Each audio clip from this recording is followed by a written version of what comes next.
Vattelevision.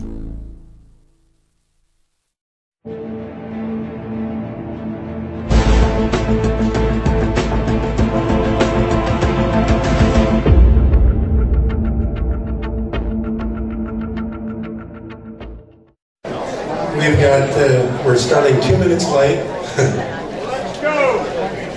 I'd like to welcome you all today for this Sun City West Surprise Tea Party combined event. And my name is Brian Riley, and I'm with the Sun City West and the Surprise Tea Party. At this time, I'd like to ask Pastor John King to come up for the invocation.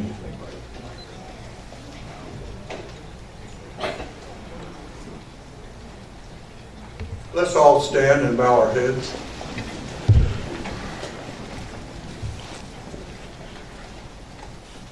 Father, first of all, we just thank you that you send the Holy Spirit to be here with us today. We ask that now, Lord, that you just let the Spirit of God move in each of the speakers that's going to speak. Or let the will of God take place in this meeting today. Bless each one here. Let them leave with the knowledge that you want them to leave with. And bless each one. And we thank you for it. In Jesus' name, amen. Amen. You may be seated. No. Please stand again.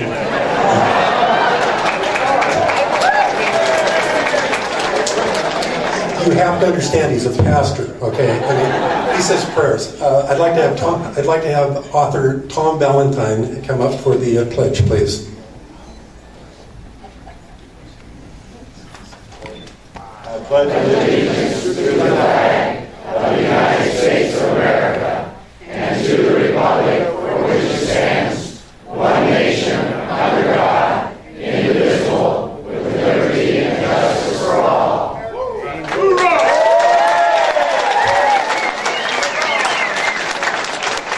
Hoorah! I would like to ask a question. Is NBC here?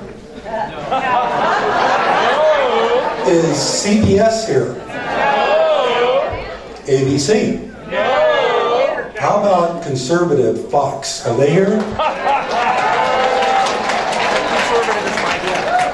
They're nowhere to be seen. I have personally invited every one of them to be here, and nobody. Where's Sean Hannity? Yeah. Where's Sean Hannity? The reason we're here is because the media is not covering this particular topic.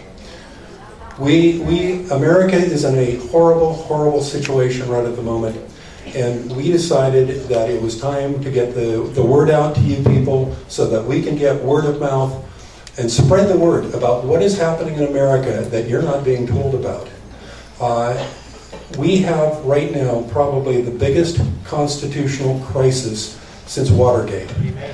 And far bigger. Well, it's bigger in the sense that Watergate got coverage, and the president had the best sense to stand down and step down so that he wouldn't get impeached.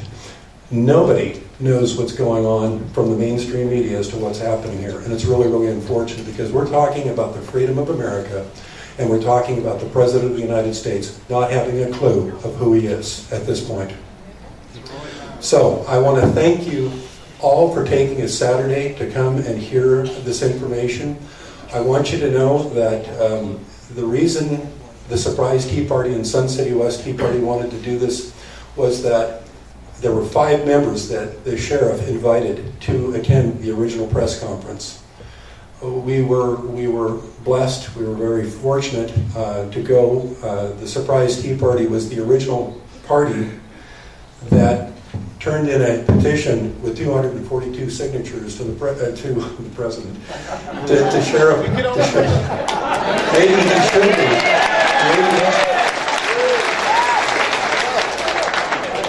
So we turned in this petition to Sheriff Arpaio, and I'll never forget his face when we walked in, and he said, "You're asking me to investigate the President of the United States."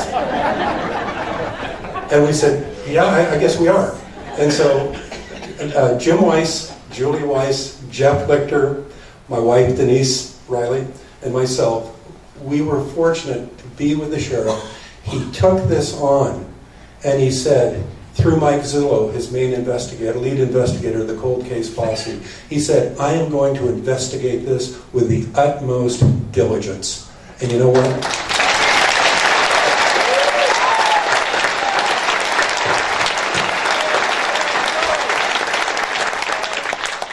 When our surprise Tea Party members were there, I said to the sheriff, the media won't cover this, the Congress won't touch it, the judiciary won't touch it, nobody, the FBI won't touch this. I said, you are the last hope for America. And I believed that then, I believe it now. He is...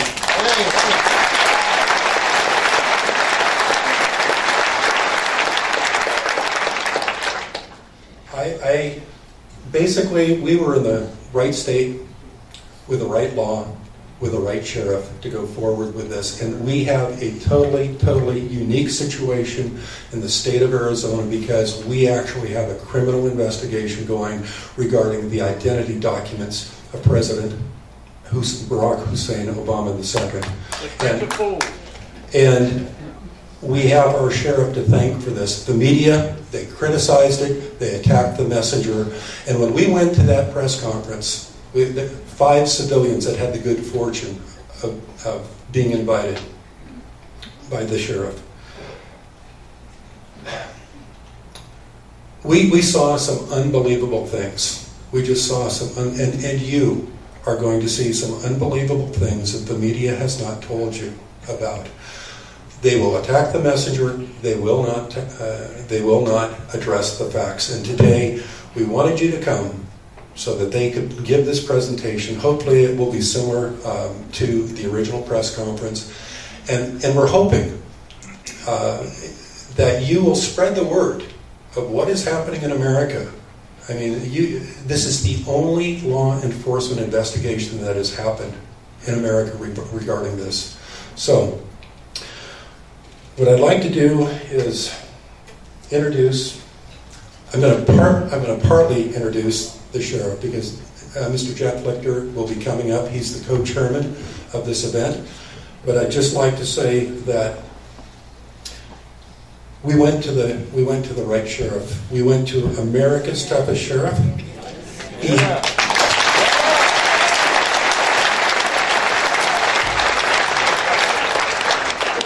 He heads the nation's 3rd largest sheriff's office, which employs over 3,400 employees. He served in the United States Army from 1950 to 1953 and as a Washington, D.C. and Las Vegas, Nevada police officer for almost 5 years.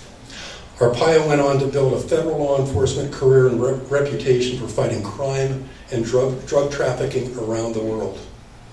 He began his career as a federal narcotics agent, establishing a stellar record in infiltrating drug organizations from Turkey to the Middle East, to Mexico, Central and South America, to cities around the United States.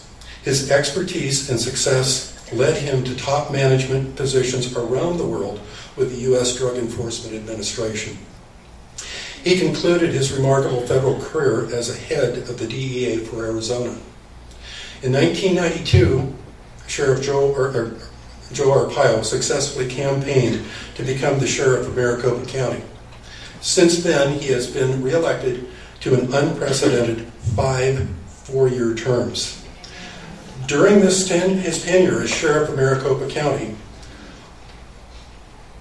Arpaio has consistently received high public approval ratings. With over 5 decades experience in law enforcement, Arpaio knows what the public wants. He says, the public is my boss. He says,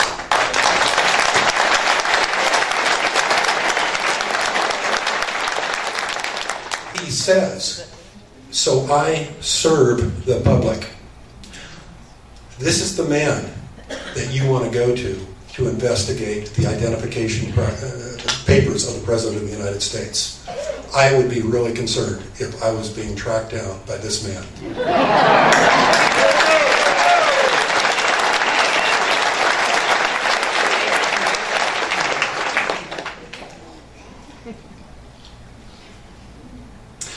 So without any further ado, I'd like to introduce Jeff Lichter, the co-chairman of this event, and appreciate you welcoming him.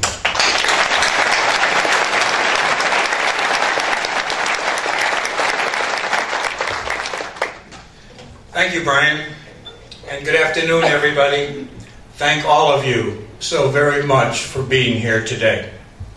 In just a few moments, we will deliver a message and a great welcome about and to our wonderful sheriff. But first, please allow me to begin by taking you back in time to two different events. One a long time ago, one a lot more recently. Almost all of us here are old enough to remember that famous vice presidential debate in the 80s between Dan Quayle and Lloyd Bengtson.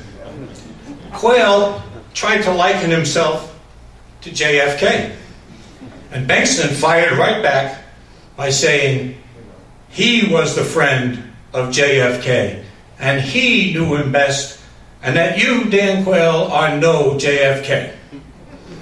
Now, more recently, just about a year ago, Representative Carl Seal, Kelly Townsend, and myself had the opportunity to meet with Donald Trump in his New York office. In that meeting about Obama's eligibility and our Arizona eligibility law, and I remember these words as if Donald Trump is saying them to me right now. What he said was that his sources in D.C. were telling him that a fake birth certificate was going to be issued. 3 weeks later, on April 27th, our entire nation saw that predicted event take place. But in the weeks and months that followed, as the going remained kind of tough, Donald Trump became suddenly and increasingly silent. And now, in the many months that have followed since then, America's toughest sheriff became even tougher and appointed his cold case posse, headed by Mike Zullo, and together they proved the birth certificate to be a forgery.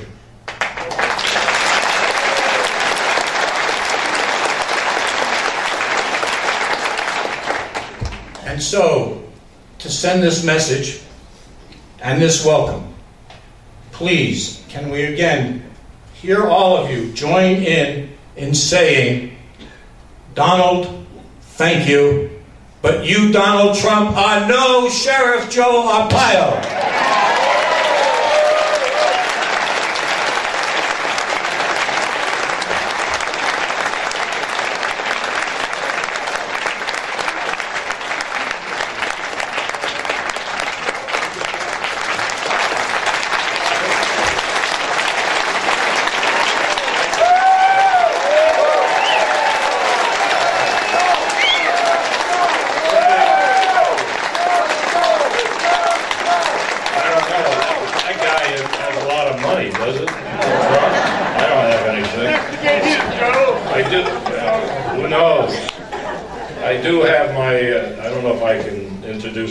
It's safe around here. We're the good people, I think.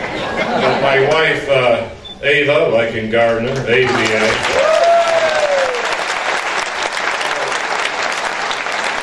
We've been married 55 years this year, right?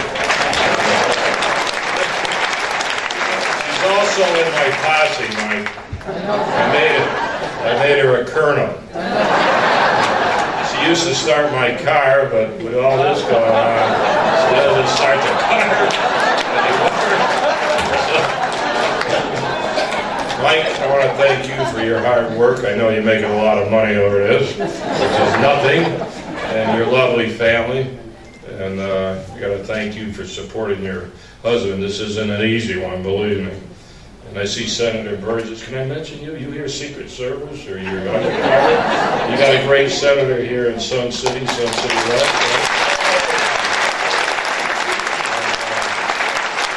At least he's got the guts to come in here. I don't see many other politicians around here. What if I got the plague or something?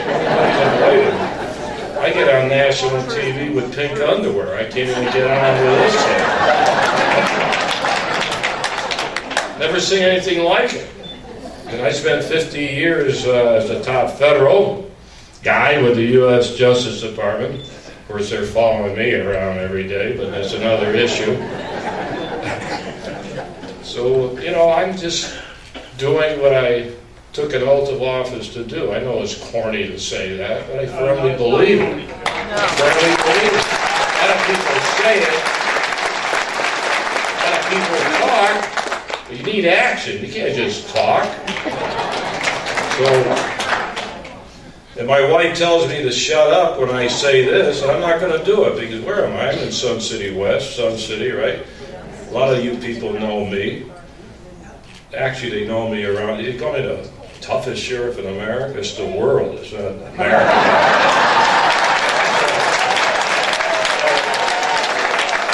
So, I'm just doing what I took an oath of office to do. But I'm going to get to tell you something, because now you'll know a little where I'm coming from. When I made this stupid mistake when I ran for office in 1992, you know what I said? The sheriff should be appointed and not elected. I would have been fired 20 years ago if I was. You think I'd be taking on the president if I was appointed? I'm elected. What are they going to do to me? And you mentioned, I report to the people. What, 250 people signed the petition? I don't need petitions, but it was nice. And came to ask me to do something. I'm not accusing the president of any crime. When I took this on, I said to Mike, first of all, I think I was very smart. I don't like to give myself credit, but on this one I'm going to give myself credit. Because I knew if I used taxpayers' money, it'd destroy me. So I got a posse. 3,000 people. You see them in Sun City West. I got a cold case posse. Why not give it to them? Doesn't cost a penny, so they can't go after me for saying I'm using taxpayers' money. So they made up the next cops and got a few attorneys. You're doing a great job. Free. Doesn't cost you anything. So think of that. So I feel very strongly as a constitutional elected chief law enforcement officer for this county, which we have 4 million, right? A few extra floating around. I don't know where they're at. I'm not talking about snowbirds. And let's get to a couple things first. Illegal immigration, you know, they're after me 3.5 years. They're investigating. I don't know where that's going, but we're still doing our job. Judy and other legislators passed 2 state laws on illegal immigration. I'm just enforcing those laws too. In fact, we're the only law enforcement agency in the state doing that. So why have laws on the books if you don't enforce them? You know, I have demonstrators in front of my building. I see Sharpton's in Florida. Well, he was here leading 10,000 people against me.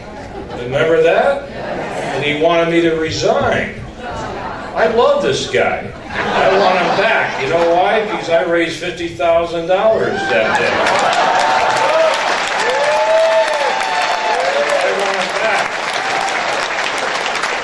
Who's this singer from Tucson? They're going to give her an award for going after me. Linda Ronstadt. Remember her? She led 10,000 after me, against me down the streets to the tent city. And I have another jail next to the tents. So I played her songs so loud that they couldn't hear her blasting me.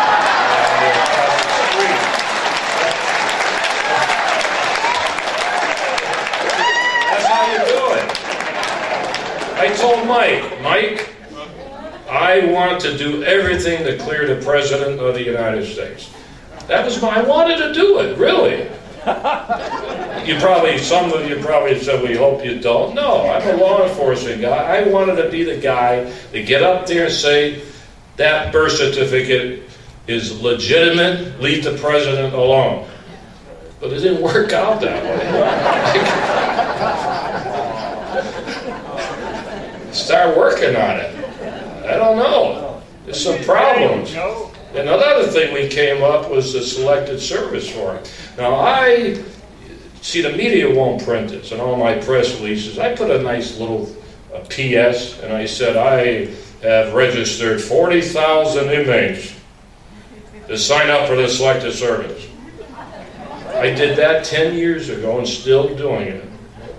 Then I said, we have 10,000 from another country. And when I started this, the U.S. government, the selected service system, didn't even know you have to sign up illegals, aliens. And I did. I got 40,000. So I take this serious, the selected service. Now, it's not I don't know about this coming up, the selected service problem that we have with the president. This came up through our investigation. So what do? Throw that in a wastebasket? No, we're not going to throw it in a wastebasket. And once again, I'm not accusing the president of any crime. But we do have some probable cause on a couple of documents, government documents. And the last I heard, if you forge documents, I think that's a violation of law somewhere. If you did it, you'd be in trouble, big time. I don't care who you are, unless you're the president. I don't care who you are. The president mentioned me three months ago at the White House. What an honor. He didn't like the way I'm enforcing the immigration law. That's okay. Great. A lot of people don't like it. But that's a violation of the law. I think we locked up 85 in the last 2 weeks. We raided another business, grabbed 32. A cockfighting ring, we grabbed another 18. We just busted half a ton of marijuana with illegals. I do this all the time. You'll never see it in the media. If it's somebody else, they see it. So we're going to continue our job. And I really thank you for your support. I'm not anybody different. I just spent all those years in law enforcement. And I feel when the people want something done, you should at least try to do it. Might not be successful, but give it a shot. And that's the way I am. I lived all over the world. I was a diplomatic attaché. I worked in Turkey, the Middle East, director in Mexico and South America, and Texas, and Arizona. Nobody asked me my opinion about the Mexican-U.S. border. Very interesting. From the president on down, nobody asked. And where is everybody? How come nobody's at least saying something about me? Not that I need these politicians to do so, but they could at least say we got a nice sheriff. Or at least say, well, I don't know nothing about this. But let's see what the sheriff comes up with. I don't hear that. All I hear is he's here legitimately, that the birth certificate is okay, everything's okay. What is this? A 10-year-old can look at that birth certificate and know it's not real, I think, but Mike will explain that to you. So I don't know what's going on in this country. Greatest country in the world, in the universe, in the galaxy.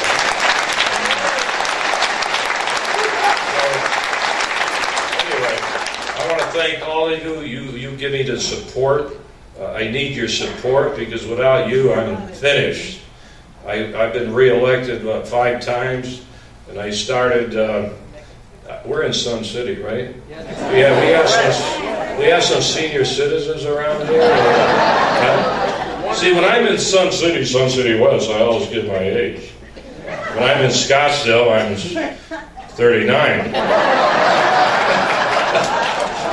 When I'm in Sun City West, I'm 79 going on 80. So I'll be 80 when June 14th, Flag Day. You know what I'm going to do, Mike? No, you know what I'm going to do? I'm not not ashamed to say my age. I'm going to take that 80, that phony 80, that was upside down on that selected. So I'm going to flip it, and that's going to be my birthday. I want that to be my birthday. I'm going to show that. I want every birthday card, the copy of that selected service form. Okay? So, anyway, thank you from the bottom of my heart. My wife wants to thank you. You know, this is tough for her too, but without her backing and courage, it'd be tough for me to do my job the last 20 and the last 30. And my other life was very exciting too, but she's always backed me up. So I don't have a problem with a wife, you know, how come you never home, all you think is, I don't have that problem. So give a little credit to the wife.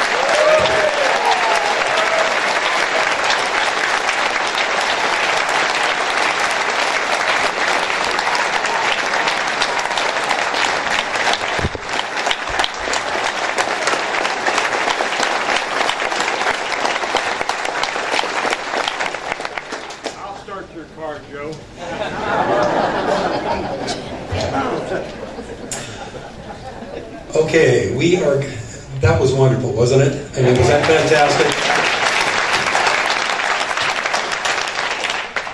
We are going to do a little bit of surprise Tea Party and Sun City West Tea Party business at this point. And what we have done is we have developed a petition that is directed toward the state legislature. And we are asking the state legislature to come up with a resolution that's approved, directing the Secretary of State to write a letter to Debbie Wasserman Schultz of the DNC, asking for specific identification papers for Barack Hussein Obama II. That is satisfactory to the Maricopa County Sheriff's Office, to the Secretary of State, and the legislature. And we're running out of time. The legislature is going to adjourn, I think, in a couple of weeks. And we want to make a last-ditch effort to get something done, because we can't understand why any state would put an individual on the ballot not knowing exactly who he is. It just doesn't make sense, folks.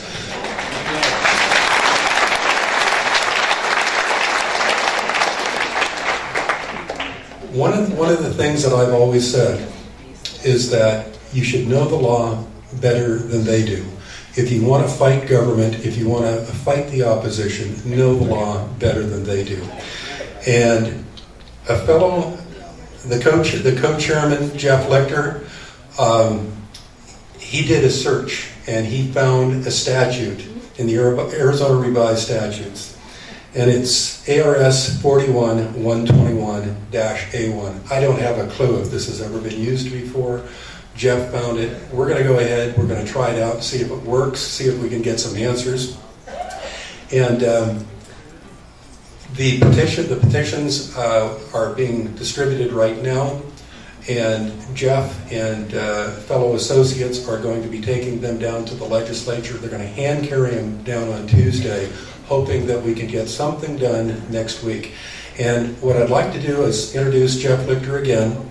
And he wants to discuss the suggested letter that the Secretary of State could possibly come up with to get the information that we're seeking. Before I turn it over to him, just so you all know, I'll read the petition so you don't have to waste a lot of time reading it. It says, "We, the undersigned Arizona citizens, are requesting that the Arizona House and/or the Arizona Senate pass a resolution directing Arizona Secretary of State Ken Bennett to send a certified letter to Democratic National Committee Chairperson Debbie Wasserman Schultz, requesting that she produce certified source documents that are satisfactory to the Maricopa County Sheriff's Office that positively identify the U.S. natural-born citizenship and the Selective Service System registration of Barack Hussein Obama II.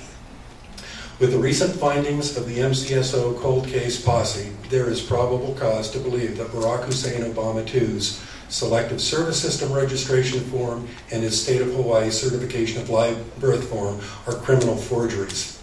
It is imperative to determine Barack Hussein Obama II's status regarding his eligibility to be placed on the 2012 Arizona ballot. That's it.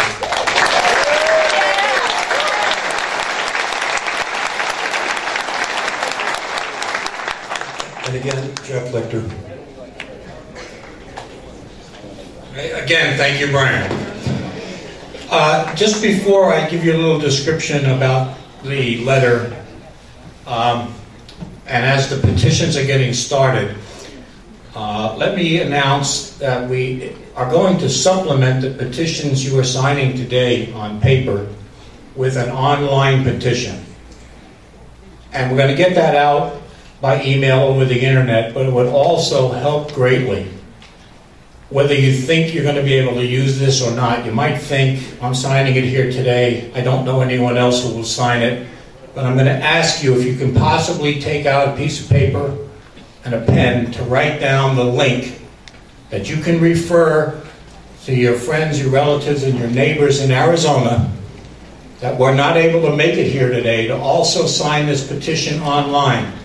We will bring the hard copies we receive here today, plus the count that we obtain online, to the legislature on Monday. So here, if you can pull out a pen and a piece of paper and spread this, the link is as follows, and I'll read it a couple of times as slow as I can. www.goo,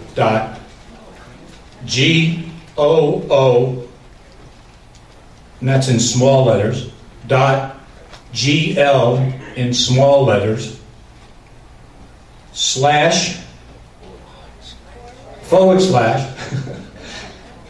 DH in small letters, DBI in capitals. I'll do that one more time. www.goo, small letters, .gl, small letters, / I don't see too many of you writing. Come on, we need you to use this. / small letters, DH, capitals, DBI. Okay, thank you.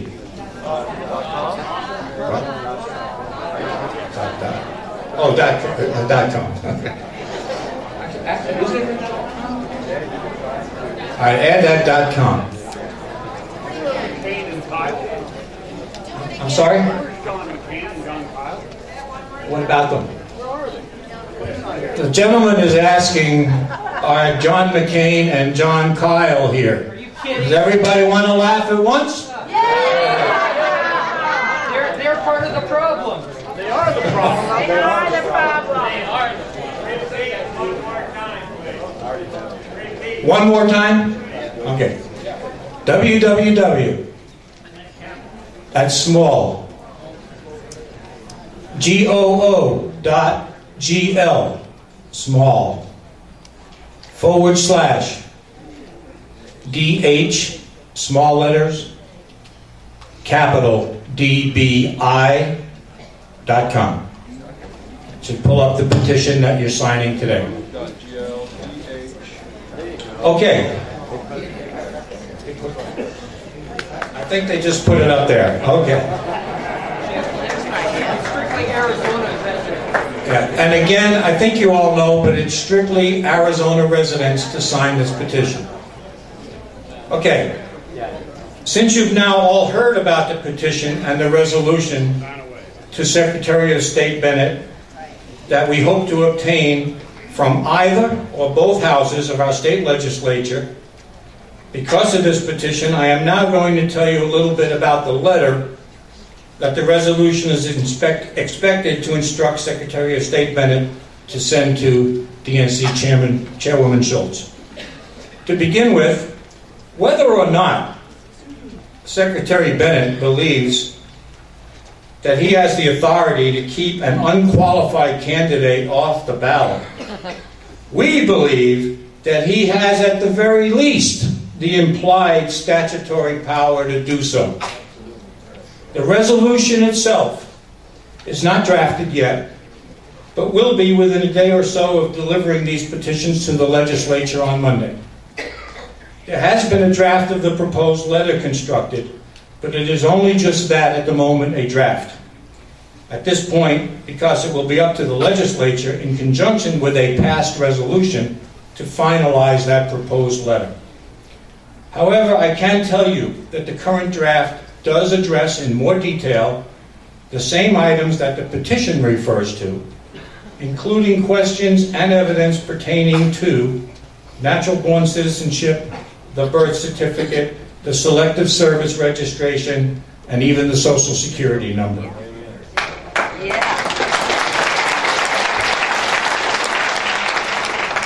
The letter will demand substantive answers to all of the questions posed that need to be satisfactory to the Maricopa County Sheriff's Office, its cold case posse, the Arizona legislature, and Secretary of State Bennett. The goals and the expected outcomes of this letter are as follows. DNC Chairwoman Schultz, on behalf of the President, can either choose to ignore and never answer the letter, or she can choose to offer up the standard dismissive responses we have been hearing from time to time over the last few years, which will be unsatisfactory to the entities just named. And based upon their record so far during the last few years, it is highly unlikely that Schultz will reply with the honest, substantive responses that will be asked for. So in conclusion, I ask you that if the expected occurs, that being either no response or answers at all, or the delivery of baseless, unsatisfactory answers, can Secretary of State Bennett go ahead and place Barack Obama on our ballot? Are we the people? Are you the people going to allow him to do that? We must take this stand. We must make our voices and our words heard. Thank you.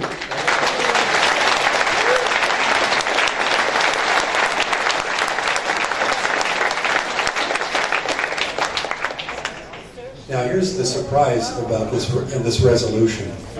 This resolution does not have to be signed by the governor. It bypasses the governor.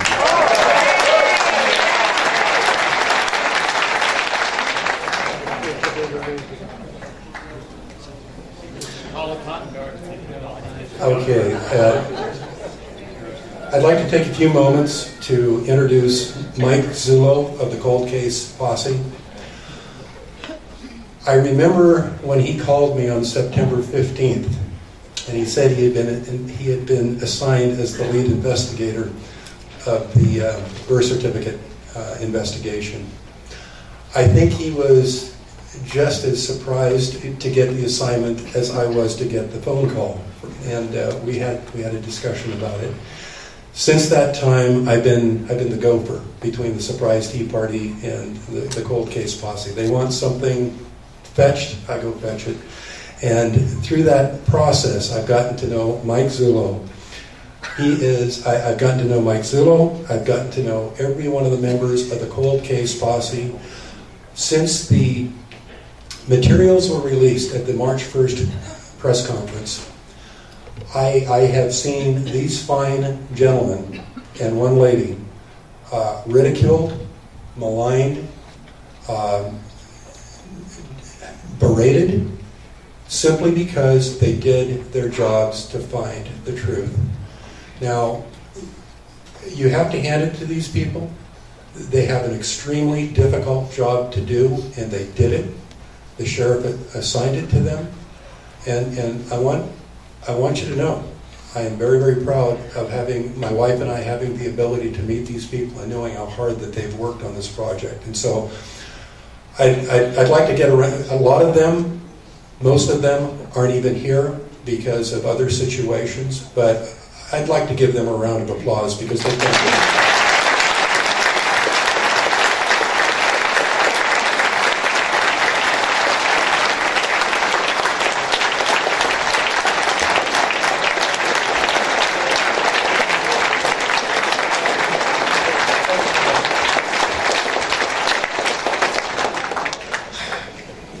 You folks are very, very fortunate to have them working for you. You really are. Mike Zullo has a significant law enforcement background, both with the MCSO cold case posse and from the East Coast. I'm totally amazed by him. I mean, his dedication, the hours that he's put into this, the presentation that he's told me that he's pretty much going to duplicate the presentation that he did at the March 1st press conference. And what you're going to see today is what we found. We were awestruck when we saw this, and we were also awestruck that the media didn't show you guys. So without further ado, I'd like to introduce lead investigator Mike Zullo for the cold case posse.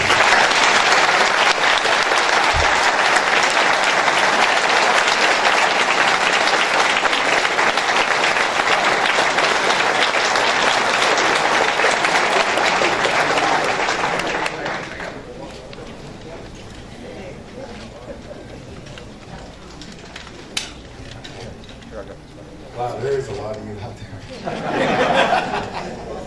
Real short announcement. I understand that it doesn't work with the .com. It works without. Does not. It ends with the DBI in capitals. DBI in capitals. That's what I'm being told. Try it both ways. Try it anyways. Either way. Okay.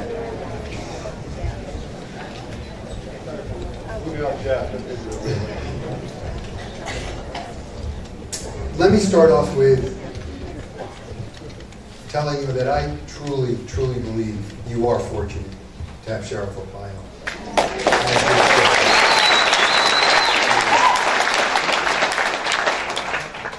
There are some things that I'm not going to be able to go into detail with, but I've been saying this now for the last 4 months, and I told the sheriff at coffee before we got here. There's kind of, jokes around, Sheriff, America's toughest sheriff. I'm going to tell you that I think when this thing is said and done, Sheriff Arpaio is going to be America's sheriff. Hey.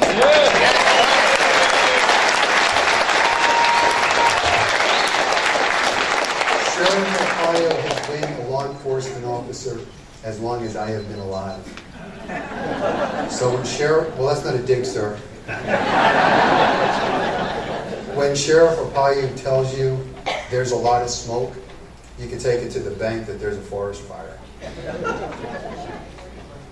They need to heed to what this man is telling them. Going back to what Brian told you, I was shocked that we got this assignment.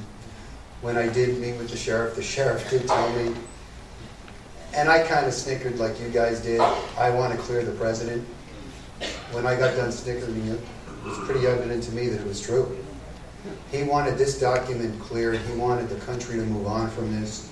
And he didn't really know what was there, but he wanted us to find out. And that's what we did. The problem with this is we refer to it as a document, and you can't refer to it as a document. Because what it really is an electronic file. And in this age of technology, the game has changed. And what we did find out in the very beginning of this venture was to get forensic document examiners to really help us.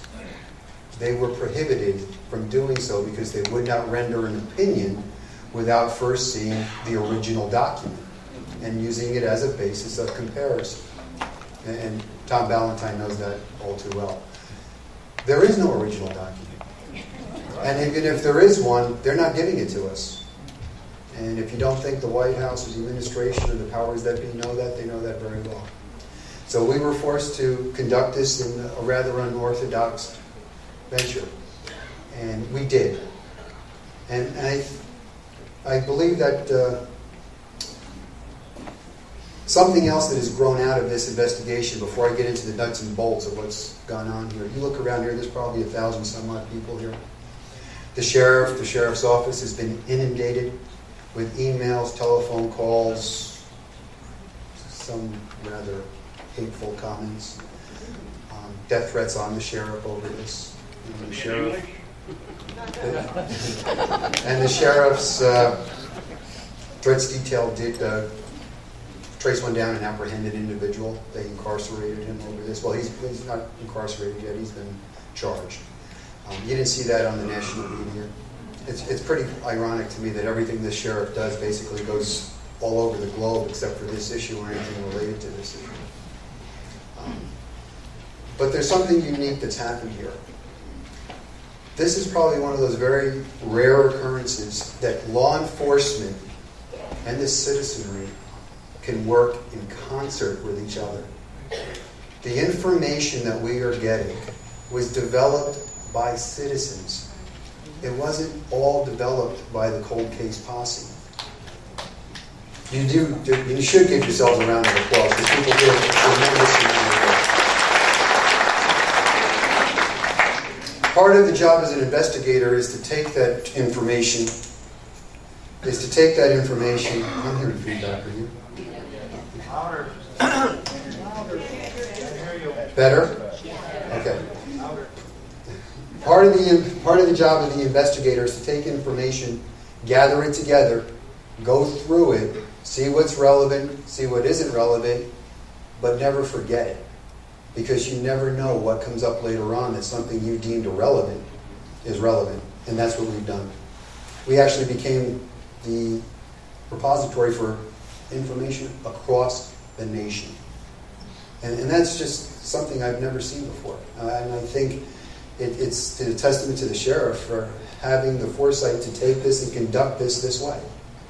It's because of that information, it's because of his leadership, because of his desire to serve you, to being a law enforcement officer that still obeys the rule of law and enforces the rule of law, we're going to be here today.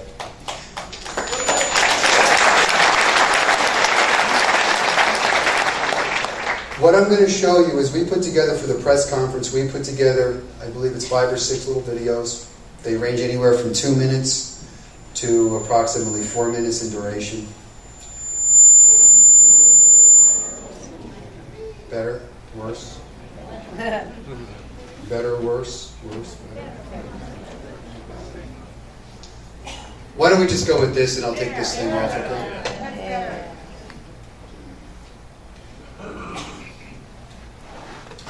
These videos that we put together merely touch the surface of what we've done. This was done in a way to keep the media's attention, which is about as short-lived as 30 seconds. We designed it in a way that we believe, like the sheriff said, even a 10-year-old could put this together. So what I'm going to show you first is a video that was challenging to us. When we got this assignment, we were instructed to look at a document that really wasn't a document. We were instructed to look at a file released August 27th, I believe, 2011, by the White House. A file that's purported to show the American people that Barack Obama was indeed born in Hawaii and is indeed an American citizen born on U.S. soil. When we took that document and opened that document up, we found anomalies in that document, like a lot of other people found. The document could be opened up in a certain file, and it would show links and layers, Adobe Acrobat. Links and layers to us didn't, in and of itself, really indicate anything. What really did were the facts that it had links and layers that contained specific information, and that we found trouble in. So what I'd like to do is let me show you the video first so you can understand what we saw, and then I'll comment on it. Can we roll that first video?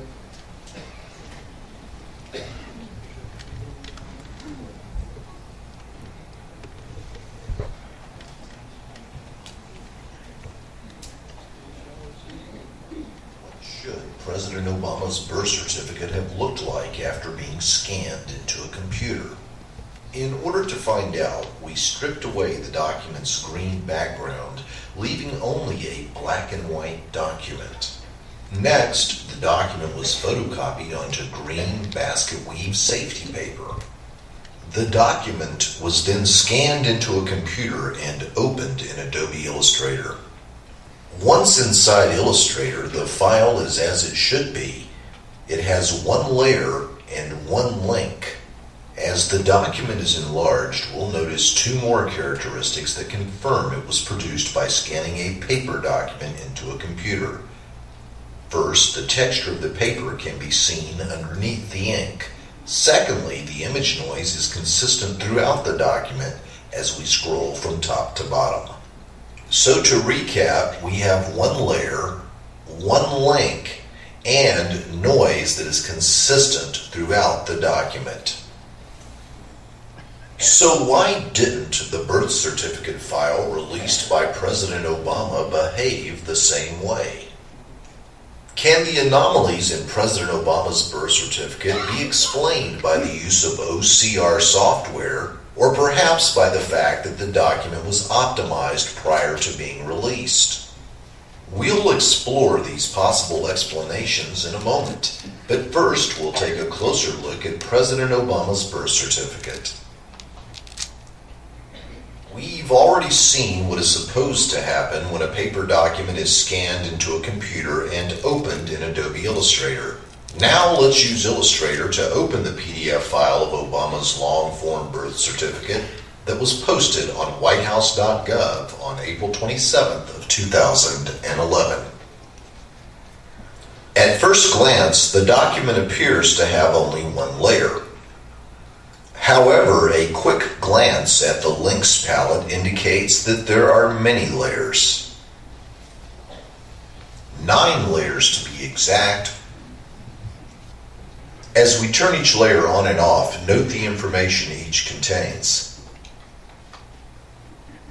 As layers 1 and 2 are turned on and off, they appear to contain no information. As we will see later, nothing could be farther from the truth. Keep your eyes on box 20, 22, and the date stamp at the bottom of the page as we click layers 4, 5, and 6 on and off. Layer 7 contains the state registrar's stamp, layer 8 most of the type, and layer 9 the green safety paper background. Perhaps most troubling is the way the date stamp and the state registrar's stamp at the bottom of the page can be moved around the page in their entirety once they've been selected. This immediately caught the attention of Maricopa County Sheriff's investigators. You'll recall that when a paper document is scanned into a computer, we typically see an even level of noise throughout the document. So, does the PDF file released by the White House pass this test? No, it does not. As you can see as we scroll down the document, noise is not evenly distributed as it should be. Those who have attempted to defend the document's authenticity have relied primarily on 2 theories. One, that the document may have had optical character recognition software applied to it, or that because the document was optimized before being released to the general public, these anomalies are expected. As you will see, both theories are easily debunked. One of the theories put forth by those who are trying to defend the authenticity of Barack Obama's long-form birth certificate. These have to run in segments. If they run continuous, they're going to lose some of the points. What you saw in the first video, that in and of itself should be alarming to everyone. You literally have the ability to pick up and move the state registrar's stamp, which is the very item that gives this document its authenticity. It is the state telling you this is true, accurate, and correct, and we stand by it. We can pick it up and we can move it. The date stamp that tells you the day they came to that determination can be picked up and moved. The green safety paper background, the safety paper, it's called that, or security paper, because it gives you the secure feeling to know this is an official document and can't be scanned into a computer or played with. That can be turned on and off. So what does that start to tell us? Well, from a law enforcement perspective, just the mere fact that the registrar's stamp can be moved, the mere fact that we learned that the registrar's stamp was imported into that document from an unknown source, right then and there would have been enough for us to declare the document null and void. But it wasn't going to be enough for Sheriff Arpaio. We had to convince him. And we had to convince him in a way that he instructed us to handle this matter with utmost diligence. So we continued. The other side, and I call him the other side because there's no other way to really put it. You either believe it's a forgery or you don't. The other side is hard at work trying to give excuses as to why these anomalies occur. One of them that you see in there was OCR, optical character recognition. Really, that's a fancy way of saying you scan it into a computer and this software program picks up the characters, the fonts, the little letters, and makes them sharper, makes them look better. They're trying to say that that software would then cause these anomalies. They also talk about something called optimization. Optimization is nothing more than you're going to take a file and launch it to a lot of people or up to a server. You compress the size of the document. Therefore, you're moving around certain characters, and they're trying to say that this would cause that. I'm going to show you the next video, and you're going to understand why we don't believe that to be the case. Can you do the next one, please? One of the theories put forth by those who are trying to defend the authenticity of Barack Obama's long-form birth certificate is that the many anomalies contained in the document are there because optical character recognition, or OCR software, was applied to the document prior to its release by the White House. What is OCR software, and what evidence is there that this software was or was not applied to President Obama's long-form birth certificate before being released by the White House? In order to determine whether or not OCR software had been applied to the file released from the White House, we put it through a three-part test. First, can fonts be recognized in the document? Secondly, can words be searched for in the document? And third, can text be edited in the document?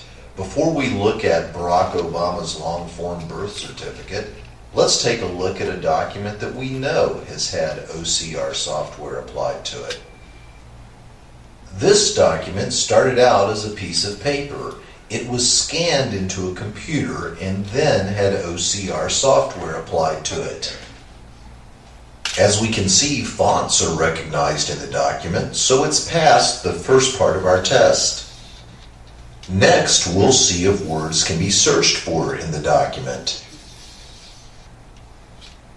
Let's try the word Constitution. And there it is.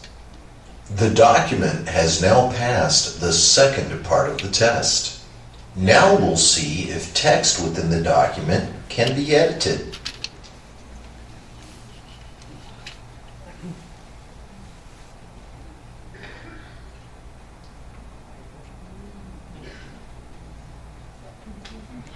Indeed, it can. The document has passed all three parts of our test. We can state with 100% certainty that this document did have OCR software applied.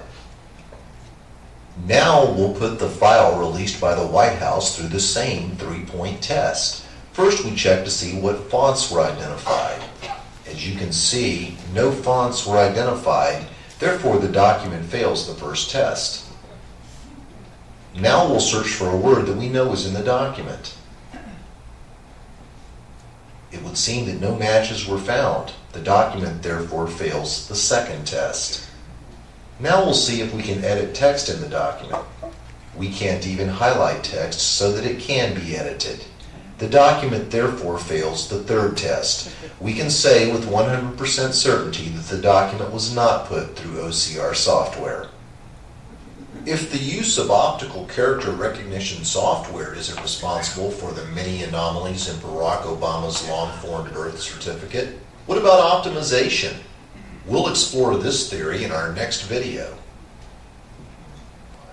A fancy way of saying that a file has been... Before we move on to optimization, I heard some of the reaction in the crowd. That was some of the reaction that we had. As this is going on, we're starting to really get a clearer picture that this document is manipulated, that this document is being built, it is being constructed. that there's human intervention, human logic, and no computer software are generating these anomalies. The next video you're going to see is going to talk about this optimization, this compression. This was the second hurdle we had to overcome, because the other side is saying this causes it. Now, you saw what happened the first time. What do you think is going to happen on the second one? Not going to fly. It doesn't work. It's really not there. And for those of you that are seeing this for the first time, you're seeing it the way we saw it when we put it together. You start to really look at this and you start to question just about everything. And I will share this with you before we go on. You have to question everything today. Everything you see, every picture you see, every document you see. Let's put the next video up and we'll move on. A fancy way of saying that a file has been drastically reduced in size. So, was there a good reason for optimizing Barack Obama's birth certificate before posting it on the internet? Given the anticipated number of downloads, yes, a smaller file would be beneficial. Now for the big question. Can optimization explain the many anomalies in Barack Obama's birth certificate? In order to find out, we'll once again perform a little experiment. You'll recall that we took Barack Obama's birth certificate, removed the green background, then photocopied it onto green basket weave safety paper. Next, we scanned it into a computer. This time, we also optimized the document. We'll now begin a series of comparisons between the control document and the one released by the White House. Let's start with a look at layers. Optimization produced 45 layers in our control document, which is to be expected with a document of this complexity. The document released by the White House had only 9 layers. Now let's look at the green safety paper background. As we look at this sped up version of layers in our control document being turned on, you'll note that the green background layer is divided over many, many layers. This is to be expected as a result of the optimization process. The birth certificate released by the White House has 100% of the green background on the 9th and final layer. As you have seen by looking at the control document, this is not an expected result of optimization and implies strongly that the green background layer was created on a computer and inserted behind the other layers as the last step in the computerized document creation process. And now we'll look at the registrar's stamp and the date stamp. The date and the registrar's stamp are contained in part on layer 1. I'll lift layer 1 off of the document so you can see. There you go. Part of the date stamp, part of the registrar's stamp. Now the date stamp is also contained in part on layer 7 and on layer 27. The registrar's stamp, in addition to being contained on layer 1, is also contained on layer 6. Note that both stamps took some of the green background with them. Suffice it to say that the date stamp and the registrar's stamp in a document that has been optimized cannot be moved around the document in one piece at will.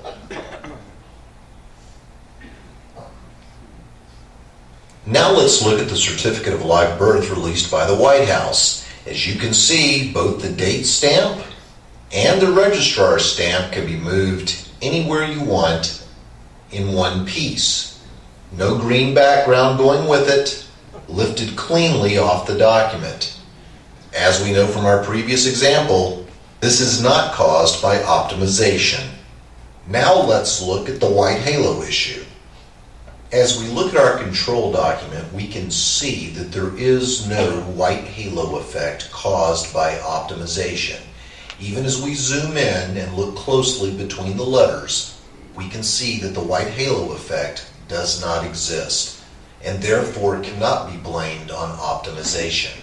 As we zoom in on the document released by the White House, we can see the white halo effect throughout the document. And while we do not know what caused this white halo effect, we can state with confidence that it was not caused by optimization. There are numerous ways a white halo effect can be manufactured within Adobe Photoshop. The exact way that this particular effect was manufactured is not important. All that is important is to note that when you scan a document into a computer and optimize it, a white halo effect is not produced. In conclusion, we can state that while optimization can result in a layered document, the layers found in Barack Obama's long-form birth certificate are very dissimilar to what we'd expect as a result of the optimization process. In short, optimization doesn't explain a single anomaly in Barack Obama's long-form birth certificate.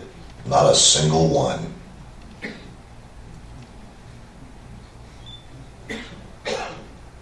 As you can see by that video and those illustrations, we have defeated two of the major arguments that have been given for the validity claim of the document. Being able to pick up a register stamp as a block and move it, leaving a white background, being able to pick up a date stamp and move it, leaving a white background. In addition to that, those aren't the only items on this document that you can do that with. The fact that it was leaving a white background was perplexing to us. Why was that occurring? Further analysis, and this is over a 16-hour period, further analysis revealed one of the most shocking things we came to learn. We learned that the green safety paper background, that green piece of paper that tells the world this is an official document, was actually applied last in the creation of the document. In other words, what they did, if you will, this is not a document, they used a white palette. They laid on all the information that they wanted there. They pulled off a copy of an original register stamp from another document, another source document, laid that on the document. They placed the date stamp on the document. And then what they were left with was a black on white image. Black font, black text on a white background. Well, that's not where they stopped. They decided to make it look really original. What they did is they took a swatch through a computer program of what green safety paper looks like, put it in the corner, and then pressed a replicate button. What that does at that time, it fills in all those white spots, but what it can't do is fill in anything that's already taken up in black character font space. So now when you lift the register stamp off, you're left with that white ghost. That's why it's like that. It was the last thing they did.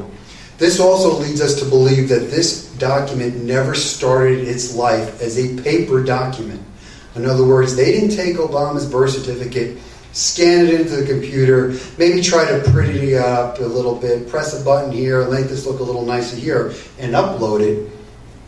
There was no document to scan in. They built it.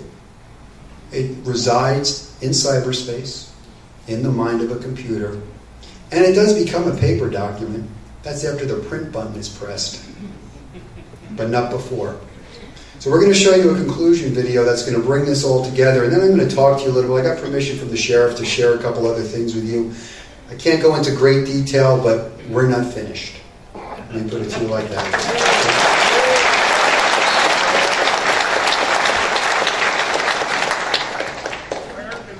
Over the last 10 months, there have been numerous attempts to defend the authenticity of Barack Obama's long-form birth certificate by offering up speculation and conjecture. Unlike those who defend the authenticity of the document, we were not willing to merely speculate or engage in conjecture. Instead, we created our own control document and scanned it into a computer. Many have falsely claimed that optical character recognition software was applied to Barack Obama's long-form birth certificate in an attempt to explain away the document's many problems. You'll recall that because fonts were not recognized in the document and text could not be successfully searched for or edited in the document, we concluded with 100% certainty that OCR software had not been applied to Barack Obama's long-form birth certificate. Now we'll apply optical character recognition software to Barack Obama's long-form birth certificate. Once we're done, we'll apply the same 3-point test to Barack Obama's birth certificate. This time, we should see drastically different results.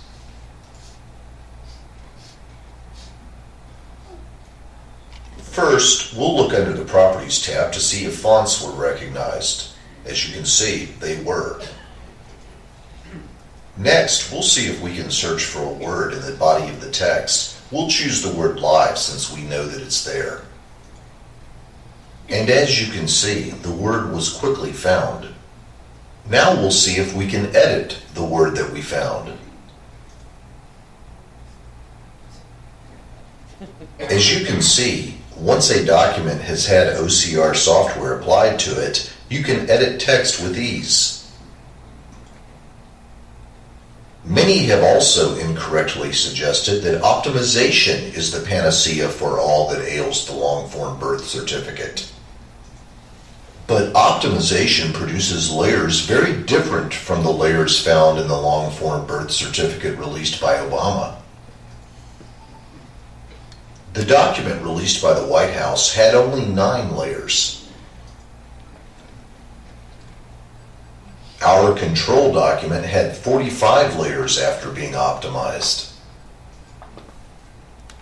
All attempts to replicate the layering effect through optimization on the long-form birth certificate or a document of similar complexity have resulted in considerably more than 9 layers. In instances where a low number of layers has been produced, the documents being optimized have typically been rather simple in nature, as when author John Woodman used a page from Little Red Riding Hood. In addition to the number of layers being different between the long-form birth certificate released by the White House and our control document, there is another very important difference regarding the layers. As we turn on all 45 layers of our control document, you'll note that there seems to be no rhyme or reason to the organization. Contrast this, if you will, with the long-form birth certificate released by the White House, where layers 4, 5, 6, and 7 all deal exclusively with stamp information. Are we to naively believe that this is the result of a randomized computer optimization process? The fact that the registrar stamp and the April 25th date stamp appeared separately and independently of each other on separate links drew our attention to the fact that they resided on separate independent layers. The fact that the date and registrar stamp were linked and layered in this fashion brings us to the conclusion that they were brought in from unknown sources and placed in the long-form birth certificate document released by Barack Obama to give the appearance of legal certification. Also troubling about the April 25th stamp and the registrar's stamp is the fact that both stamps can be lifted cleanly off the document and moved about the birth certificate in one solid piece. It should be noted that none of the self-proclaimed computer experts claiming to be able to replicate the layers in Obama's long-form birth certificate has been able to replicate this effect with the April 25th date stamp and the registrar's stamp. This document is far too problematic to discuss all of its issues in one press conference. Please note that the issue we are most concerned with is that of the date stamp and the registrar's stamp, which appear to have been imported from unknown outside sources. For if the date stamp and the registrar's stamp, which are placed on the document to give it authenticity, are fraudulent, then the entire document is fraudulent.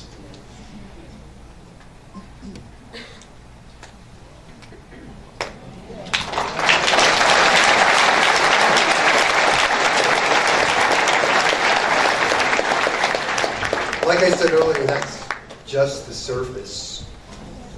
We do believe the document is fraudulent. We alerted Sheriff Arpaio early on that we were coming to this conclusion. He instructed us to continue. He instructed us to go further, which we are going further. That's very troubling. You're the American people. You would think that the person holding the highest office in the land would be able to produce a legitimate birth certificate. It would have been just as simple to have taken a photograph of that birth certificate and put it up on the internet. You couldn't have done anything like that. It would have been just as simple to go to the Department of Health in Hawaii, take that document, put it encased in bulletproof, nuclear-proof glass if it's that important to you, and put it on display for the public to go and see. He doesn't have one. I think I'm agreeing with you. Now let me back up. He may not have one, he's got one, but it's somewhere else. Going forward, I told you that I would share some things that the sheriff has given me permission to. We were expecting at the press conference, before we get to even something more shocking, the selective service card, we were expecting the press to start taking apart our analysis. They didn't. The first shots they came out with was trying to take shots at the sheriff. I was flabbergasted. I had never experienced anything like this. And I want to tell you a quick story about the sheriff. This is the kind of guy, this is why I volunteer my time for him. He called me up a couple weeks before this was going to go, and he goes, "Mike, sheriff." I go, "Yeah, I know." I have his badge that says sheriff on my phone. I know when it's him. He goes, "I want you to know something. I don't want you to lose any sleep over this." He says, "Even if you screw this up, even if you're wrong, I've got your back." That was big.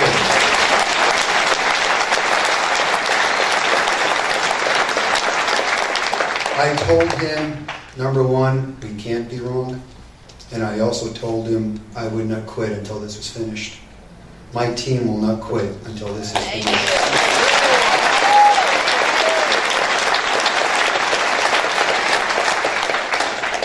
Part of doing an investigation is the corroboration of evidence. In other words, if somebody tells you something here, you got to go out, find another source that can confirm that or get close to it or validate it in some fashion. Well, I have about 5 experts that we are using. And they come from different disciplines, different backgrounds. Some are great with electronic files, other document experts, typesetters. And I'm going to share with you some of the other things that we found on the surface. I've asked Sheriff Arpaio to consider another press conference enabling us to go deeper into what we found, and that's up for his consideration now. Just a little pressure there, boss. The typewriter evidence, the typewritten fonts that you see, a typewriter will always place its fonts equally apart. That doesn't happen on this document. The letter spacing is uneven.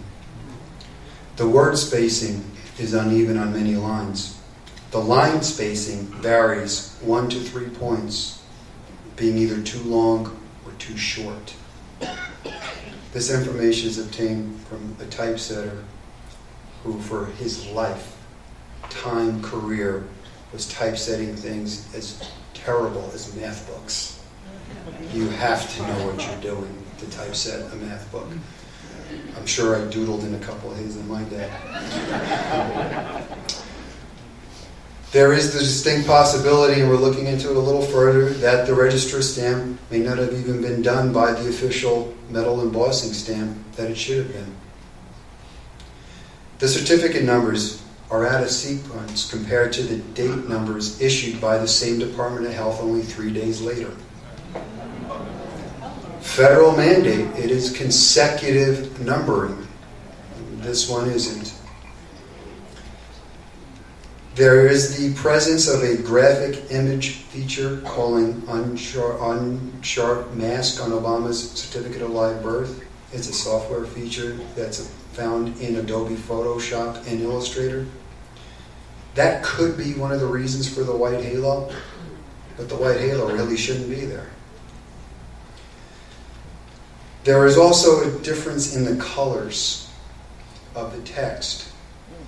There's a difference in the letter A on one line compared to the letter A on another. The letter H on one line compared to the letter H on another.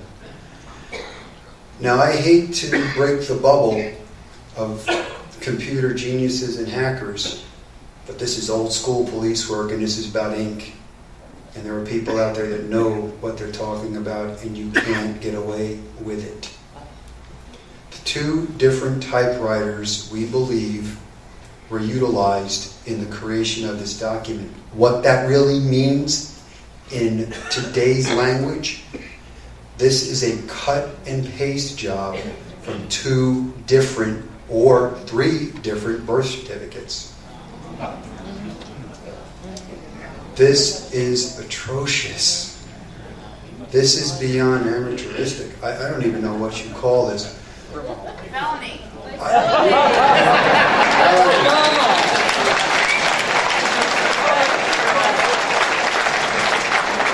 That was good. We have a lot of digging to do. I am entertaining the thought of maybe doing a round table with the experts all in the same room. I cringe about that, though, because these people are so ingrained in what they believe, they try to devour each other if somebody comes out and says something else. But I am hoping that we do have an opportunity to go deeper into this document, because if we do, some of it's a little mind-numbing, but when it's done, there is no doubt. We believe, like the sheriff said, there is probable cause to believe that this is a forgery. We are on the hunt to find out who did it, and we have some pretty good ideas.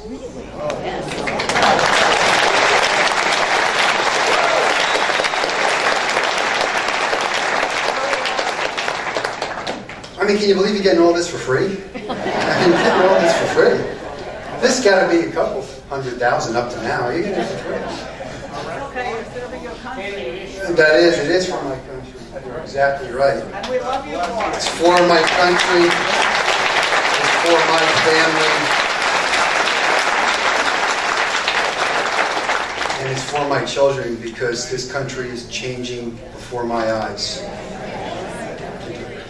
We'll take some questions later. Just hang on to them a minute. I want to move on to something that came to light that was even more shocking, especially for me, was the selective service card. I'm not even going to talk about it. I'm just going to show you the video, then we'll comment on it, and then we'll take some questions after that. I'm going to ask the sheriff to come back up here and answer some questions. You good with that? I don't know. He's not giving me the happy look. Okay. I'll hear about that on Monday. Can we roll the next video, please?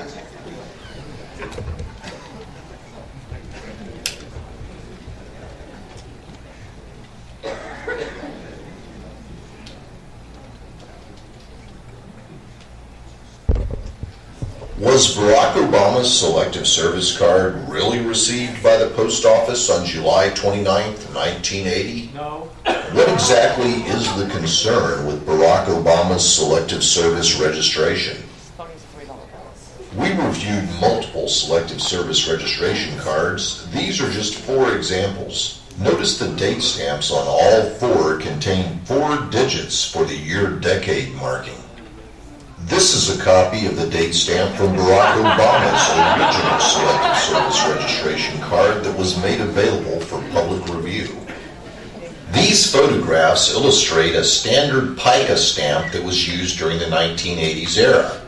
The photograph on the upper right shows the pica stamp compartments and stamps that needed to be changed out daily, monthly, and yearly. The picture on the bottom right is an example of a loaded pica stamp.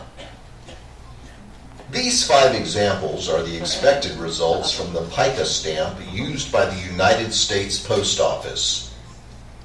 The 2 examples on the far left are from the same post office where Barack Obama supposedly turned in his selective service paperwork. Per the United States Post Office, it is policy to use a stamp that contains 4 digits for the year. The stamp below is Mr. Barack Obama's, and it contains only 2 digits for the year. Why? This photograph shows a PICA 2008 year stamp and a PICA 80 stamp. Since there are no 1980 PICA year stamps available, the 2008 was cut between the two zeros and inverted. This inverted cut stamp creates a similar effect, which closely resembles the one seen in Barack Obama's Selective Service registration card. This illustration shows what the 2008 PICA stamp looks like when cut in half and then inverted. In conclusion, as you can see by looking at the side-by-side comparison below, there is a clear difference between the authentic stamp shown on the right and Mr. Barack Obama's on the left. Look at the distance between the zero and the innermost circle of the stamp.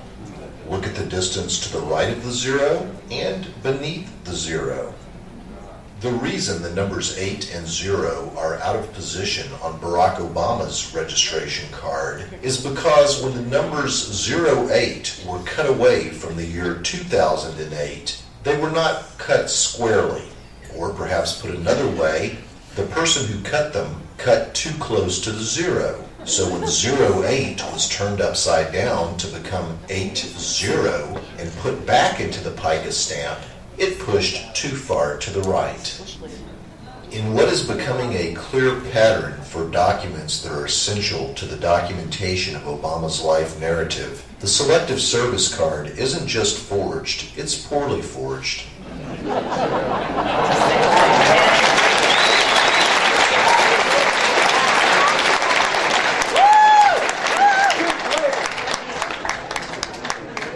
At least I got a rise out of you. The media wasn't happy. From my perspective, the sheriff couldn't see it because he was seated like he is here. The mouths dropped, the eyes got big, and the flash bulbs started going off, and they started writing in their little pads really fast. No one has made a comment about that card. Now, you go back to 1980, it was under Jimmy Carter, and I know it, I remember it well because I was in a bar drinking when it came out. He said, "You all got to register for Selective Service." We drank more. Nobody wanted to pull a Vietnam move. Nobody wanted to go. You know, they want the haircut. Now it isn't going to matter, but then they want the haircut. You are required by law to present yourself in the United States Post Office. Fill out the card, sign it, present identification, and then have it stamped received by the post office. That stamp that you see on that card isn't the stamp of canceled mail. It's the stamp of some clerk saying, "I got this card in 1980. Now, we don't think that happened.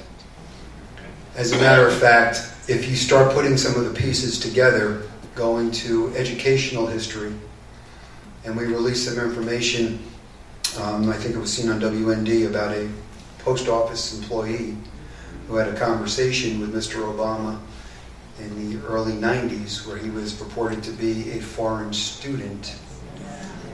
We don't believe he would have registered if he was getting financial aid going to college here under a foreign visa. But now it became a problem. Because if you're here getting college aid under a foreign visa, let's see, last I checked, that doesn't make you a citizen. You can't be president. Sheriff Joe has a job to do. So going forward, that card carries penalties. 5 years in prison for failure to do so.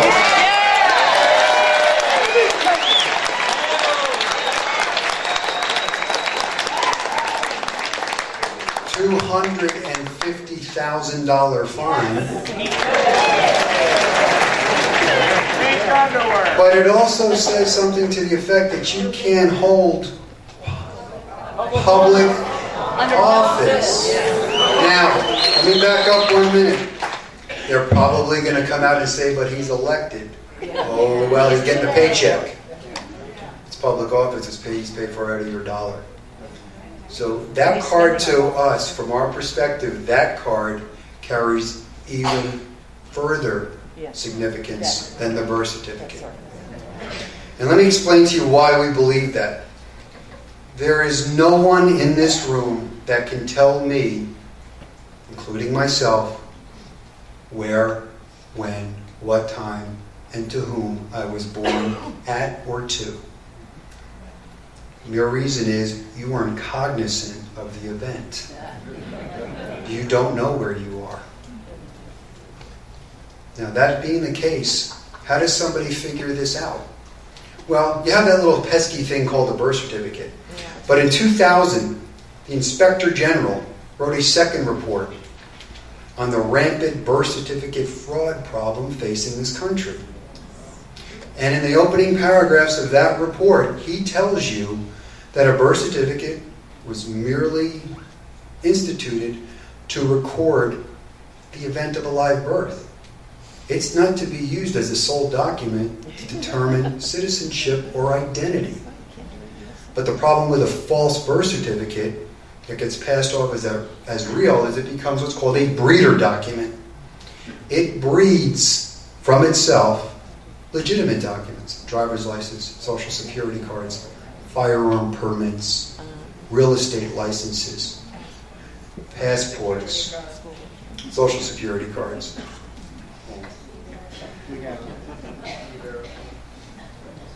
That was a problem that was identified. And I'm going to borrow, he's left, but I told Tom Ballantyne I was going to borrow the title of his book, O'Reilly O'Reilly. Bill O'Reilly made a video basically challenging this. He didn't have the decency to call up the sheriff and invite him on his television show. He did a video on his own private little video channel. I don't understand how that thing works. And basically, he's hanging his hat on the fact that his people have researched into this birth certificate issue, and because there are newspaper clippings from 1961 showing Barack Obama II being born on that date, that there's a 1,000,000,000 to 1 chance that it isn't him.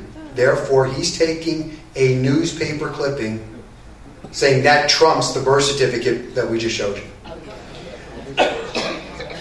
Oh, really, O'Reilly? I've got a news flash for you. I don't know who does your research, but I hope they do better for your show than they're doing on this issue. Because the fact of the matter is, in Hawaii, in their infinite wisdom, they allow the registrations of foreign-born individuals in that state, and they are issued certificates of live birth. Yes. We have over 1,000 of these that are, I believe, are Japanese citizens that document exists. On top of that, we also know that in that registry that he's talking about, there are 2 known, and there's probably more, but 2 known adopted individuals that were breathing 1 to 3 years before they were adopted, and hence when they were adopted, they were issued brand new certificates of live birth. Now, I don't know how you do your math, but that's not working. The newspaper, what they would do, they would go to these offices and every month pick up this registry, the number, it's just a line item registry, pick them up and just print them in the newspaper. They don't tell you a mother and father married, is it a single marriage? They don't tell you where they were born, what hospital they were born in. It's just one line. It was a common practice, especially in the early statehood of Hawaii, for foreigners to register live births in other countries in an attempt to get citizenship here in the United States for that individual. That led us to another problem. Where do we go to find out anything about him? If he wasn't born here, what do we do? So we decided to reach out to airlines. We knew it was Pan Am at the time and TWA to see if we can get passenger manifests for international traffic into Hawaii. Obviously, they're gone, long gone. There's no way to get that. We contacted the National Archives in Washington, asked them the same question. After a number of weeks, they got back to us and they told us that, no, we don't have passenger manifests, but what we do have are microfilm copies of every INS, an immigration card of anybody coming into the country on an international route via air into Hawaii.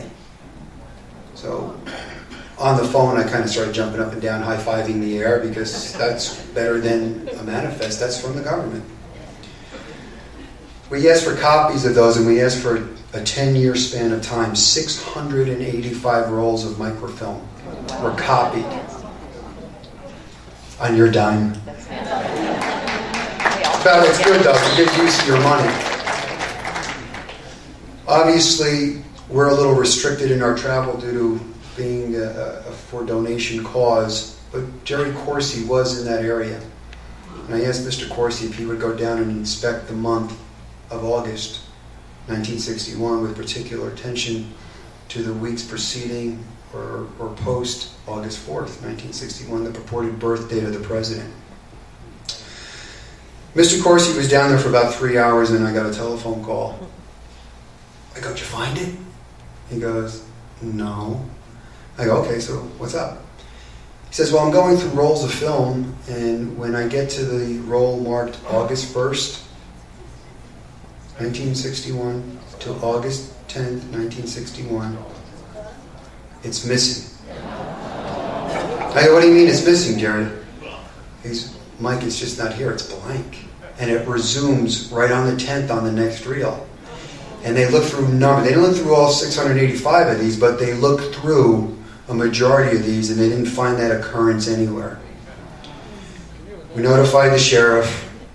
Wasn't happy. We kept going at them. We asked them for a letter telling us what happened here. We had to push for that letter for a while. They finally sent us a letter, and it's ambiguous. It says, "We don't know, maybe this, but we don't know." They went on a hunt to find it. They couldn't find it. We then asked them for the 2 certified copy rolls. We had them certify those rolls for us. We now have those rolls in evidence. And the sheriff then decided, well, we need to do something about this. So we are going to look deeper into that issue and probably request some further explanation from them. But the sheriff also decided it's time to get some information on the selective service card. So Sheriff Arpaio sent off a letter on his stationery to the Director of Selective Service, informing him that we were conducting an investigation and we would like to work with them if they would help us. Can we please see the original document?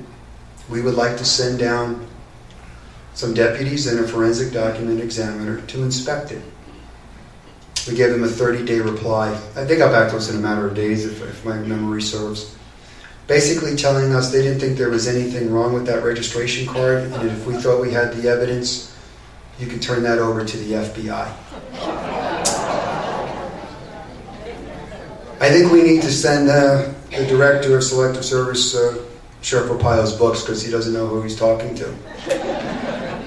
That didn't work. Subsequently, the sheriff has now sent off another letter, and he has asked, again, if you have the card, and if you do, can we see it? I'm sure we'll keep you updated on that response. Looking at everything that we have here today, looking at that selective service card, I mean, that is obvious forgery. That selective service card, I reproduced that in my living room. Through investigation, we got a circa 80 date stamper, the red-handled thing. I had to call a post office supply house and get the Pica 40 stamps that are the government issue. Government mandate, DOD instruction says it has to be a 4-digit year stamp. We had this looked at by retired postal employees, postmaster generals. They all said there's something wrong.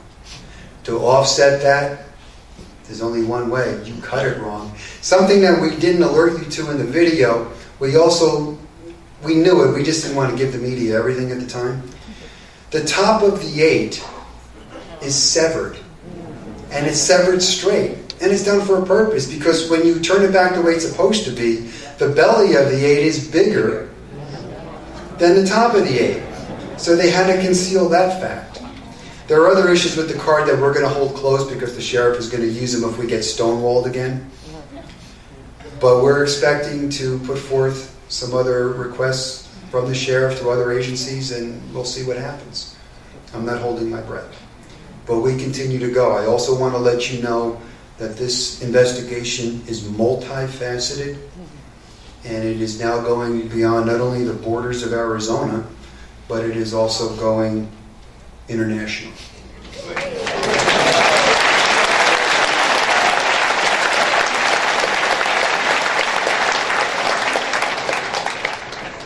I can stand up here for a couple hours and tell you things, but I'm not going to do that. I'm going to tell you only what I can tell you that I can prove. So, like I said, we are not going to entertain conjecture or speculation. I will take a couple questions and go from there. Let me just start from right to left, and we'll get there.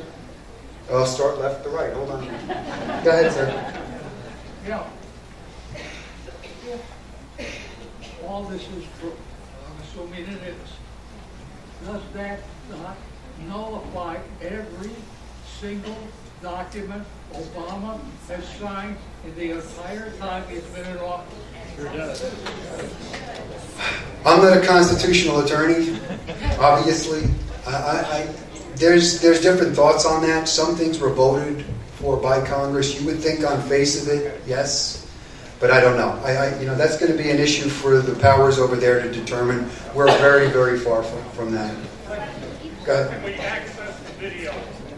Yeah, you can actually get the videos on our website. It's really easy. It's not as complicated as the other one. It's www.mcsoccp.org. mcsoccp.org. Again. www.mcsoccp.org. Maricopa County Sheriff's Office, Cold Case Posse. Hi. Son? Yeah. Dumb question or else way too complex to answer. What is the agenda? These people know that what we're saying is true. Who is protecting Obama? Who's running this whole thing?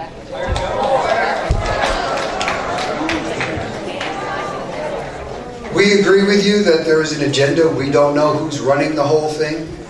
I will tell you that we did receive information from 3 separate independent sources telling us that major media networks were threatened with criminal investigations, FCC investigations, and some people's safety was threatened. We got information that it was Soros operatives. We're not entirely sure who it was, but we know that there's a major media blackout. And you know there's a major media blackout. The lady that signed this document couldn't be much more than our age. Did she not be subpoenaed?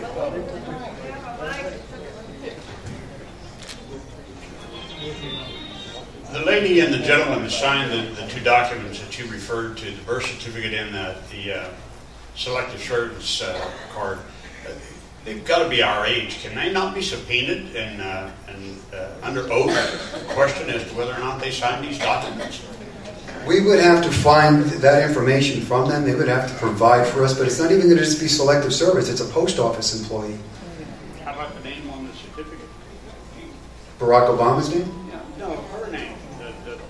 Where the first We would have to get that information from them. They're not cooperating with us right now.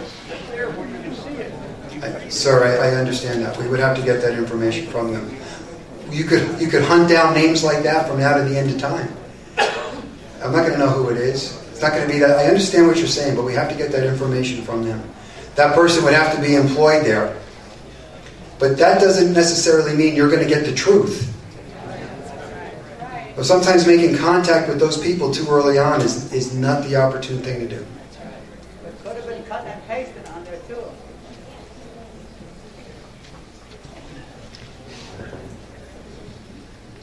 Two quick questions. Did you look into the Social Security card he carries? Because there's supposed to be some dead guy in Connecticut. And second question is, in concocting this thing from scratch, like you say they did, what would have happened if they had started with the green safety paper to begin with? Let me take the latter question first. The green safety paper, what would have happened is you would not be able to separate the black ink from the green color. You wouldn't get this ghosting effect of solid white. You just couldn't do it. It would bleed into it.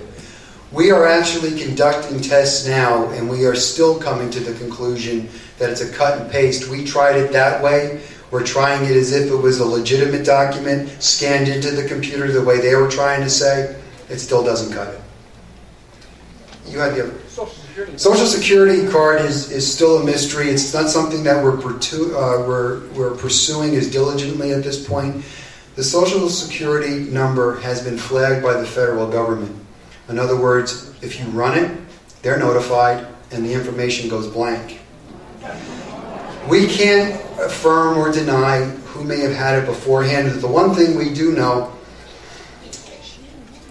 I can't figure out why would a 16-year-old boy who's going to high school, playing on a basketball team, travel 3,500 miles to Connecticut with no known place to stay, no relatives over there, never saying he was there, and apply for that card.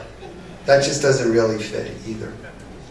And I want you to understand something. Some of the people that he's associated with, the likes of Bill Ayers, those people are the kings of falsifying identities. You know, he claims he doesn't know, and we have information to the contrary.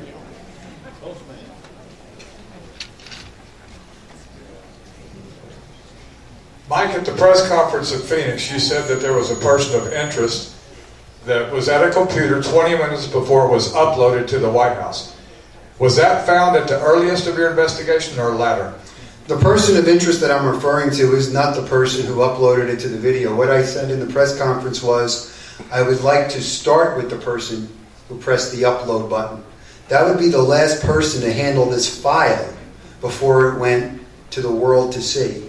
So you would take that information, you'd start with them, and then you just simply start asking questions. Who handed it to you? Who handed it to that person? You start working backwards. And eventually you find the origin, unless it gets stopped by some mysterious, nefarious means. Go ahead, ma'am. Once you finish your investigation, and everything is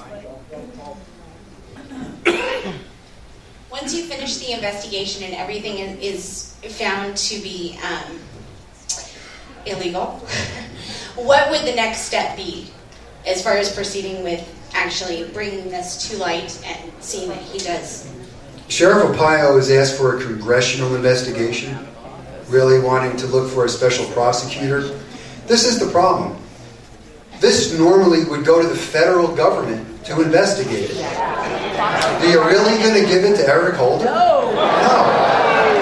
This is why the sheriff is continuing on the way he's going. We're going to accumulate as much information as we can, and we're going to package it up to pass it off to someone eventually. But he's going to do something rather unique. This is really a little unorthodox in investigation.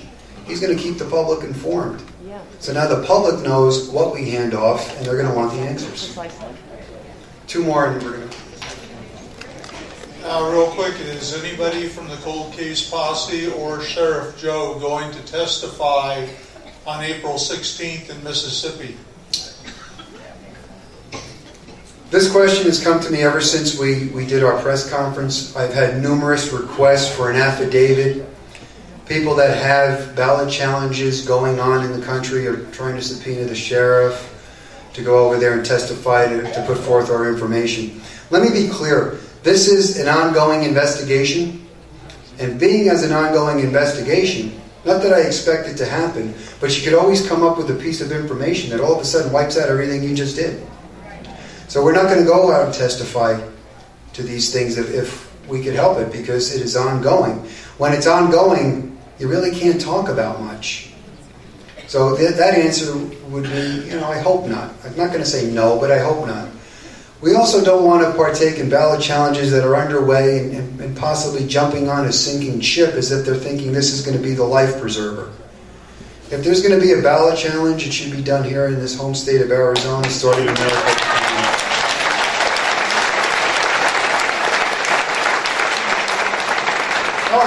Her behind you and then you. It was way in the back. Go ahead.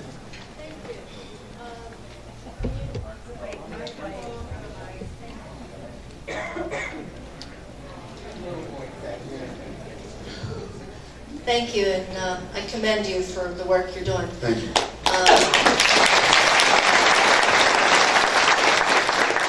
Are you able to divulge to us on that selective service card the race? Somebody, I had read that it said African American, and I don't believe in 1980 that was a term that was...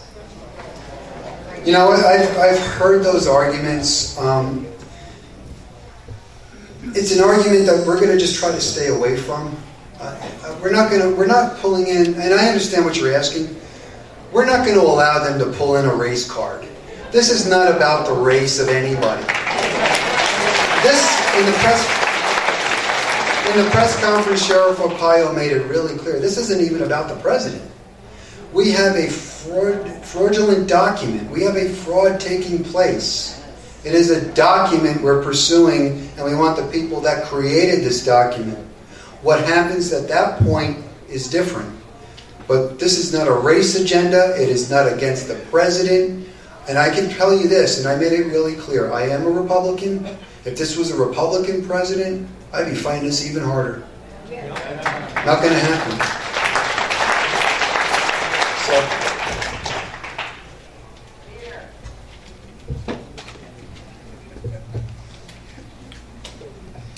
I recently received some information, and I'd like to verify if it's correct or not. I was told that Sheriff Arpaio, part of his duties is to verify the eligibility of a candidate for the office of president before he can be put on the Arizona ballot. Is that correct or not? No, sir. One of the most shocking things we discovered, and if we do another press conference, I'll provide that evidence, were two things. Number one, in Arizona, there are no statutory protections stopping anyone from going on a ballot. That's what this initiative is all about.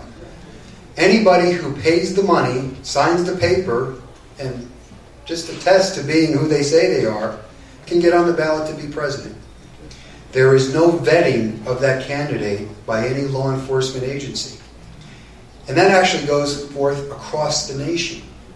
The vetting process for the President of the United States, and now it's going to come full circle for you, is done by the loyal opposition, and it is done by the media. Now you see why our system is broken. Never in, I know my lifetime, and I'm sure everybody else's, have you seen media selling the bag on one side. So you can't possibly use that. It is not the sheriff's duty to do it. The Secretary of State by statute doesn't have the authority or the ability to do it. So there's a problem. And I'm going to take it one step further for you. We secured documents from the United States Government Employee Services.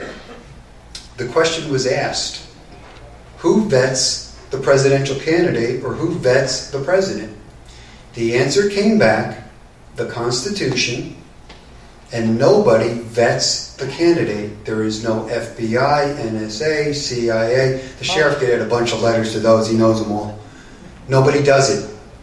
However, if you want a job in the federal government to take out the trash, you have to pledge allegiance to the United States of America, and you have to provide so much documentation you almost don't want the job.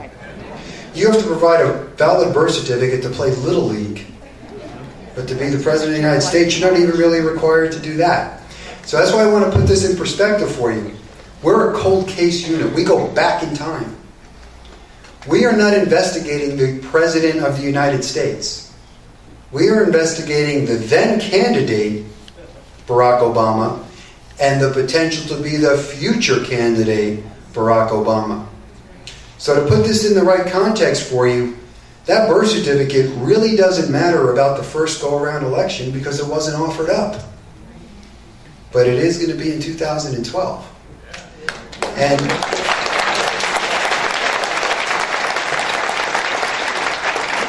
you can look at some of the events that took place. All of a sudden, you had Donald Trump really pushing for a birth certificate. Then all of a sudden, there was a production of a birth certificate. All right, now I'm going to confess to you. You ever cheat in school? Did you ever see little Johnny all of a sudden waving the homework because somebody passed it to him?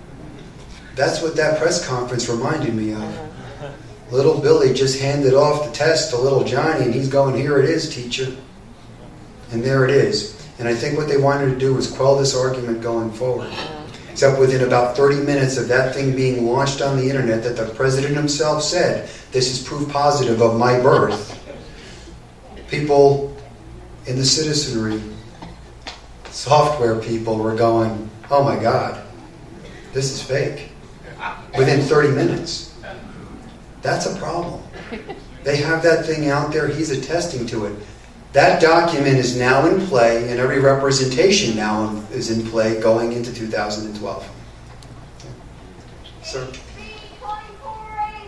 Can you tell us what the statute of limitations is for fraud and forgery as a federal offense once the crime is discovered? I don't remember off the top of my head if it's 5 or 7 years on a federal statute. What is it say? 7 years? 7 years on a federal statute. However, it's when it's been discovered. Well, as far as I'm concerned, Sheriff Arpaio is the only one who's discovered it because he's the only one who called it what it is. So we got a long time to go. The other thing I want you to keep in mind, during our investigation, we've also learned that the Democratic National Committee are the ones that certify their candidate, and in that certification of nomination paperwork, they omit the constitutional language saying that he meets the constitutional requirements. And they submit this to your Secretary of State. The Republican paperwork that we could track, and we've been back to Clinton era, and we pulled as much of it as we could. The Republican side still holds the constitutional provision. So you have to ask yourself, why is that? That's one thing if the Secretary of State should do, is demand they be equal and uniformed. That's right. That's one issue there. Go ahead, man. So that being the microphone. Thank you. That being the case, It's on. if you can prove conspiracy, then would you be able to go back and actually charge those that omitted that information? I'm not understanding. Charge who with what? Well, on the DNC side? Yes. You know, that's a federal matter. That's not something we're going to do. That would be something that the federal government is going to do. There's your answer. You know, sometimes now I wish the sheriff was still a federal law enforcement officer. You get a lot more done. Okay. The documents. In all modern photography equipment have the ability to put GPS stamps on photographs. If there are any photographs in these documents, were you able to find those GPS stamps indicating where those photographs were taken? On these documents, there are no photographs. Well, did they take a picture No. of the stamps? No, it's a photocopy of a card. They just took a photocopy and sent it out under a FOIA request. You know, we do know the metadata. In other words, we do know where the document was. We know the make of the computer that it was sitting in. We know where it was. Not so much the physical location, but what computer make and model it was sitting in before it was uploaded. That's as far back as we're able to go. Any more? One more? Right there.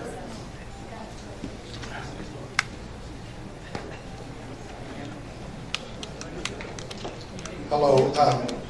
Can you hear me? Yes. Just in case Eric Holder or Janet Napolitano get this, my name is Joe Biden.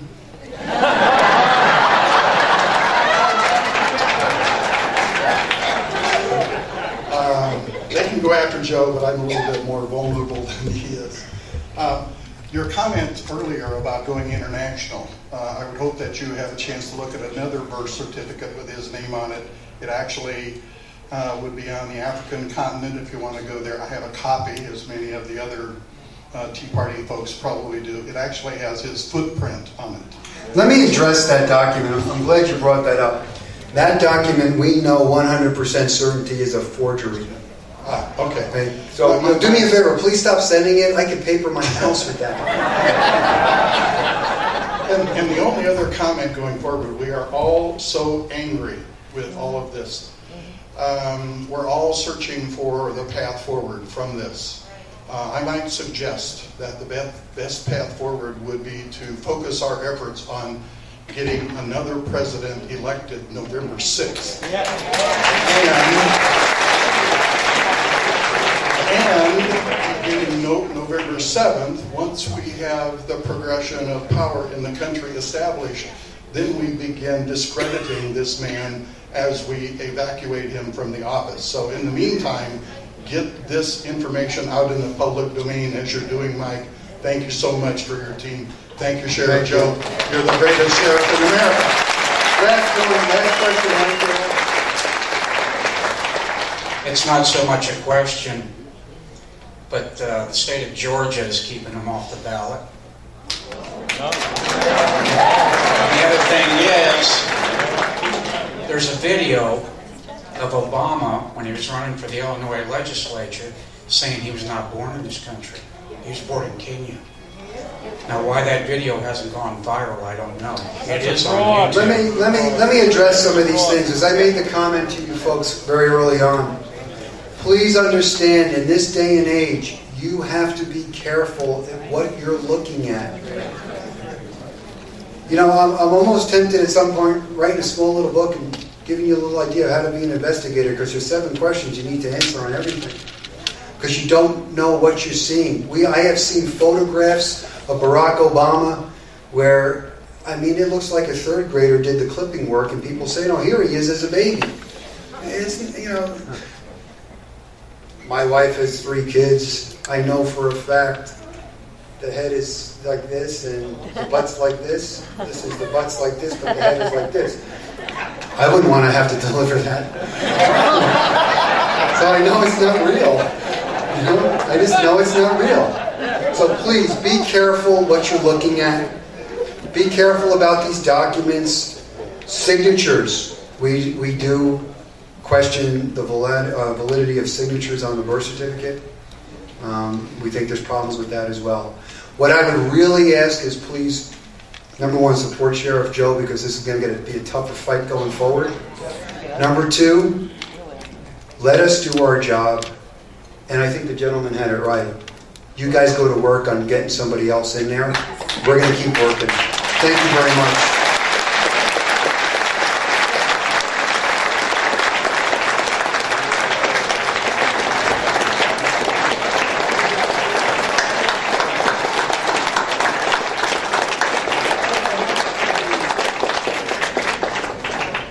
Folks, I really hope that you've enjoyed this. I hope that you've learned something, and tell your friends and neighbors what the real truth is, and please pray for America. Thank you.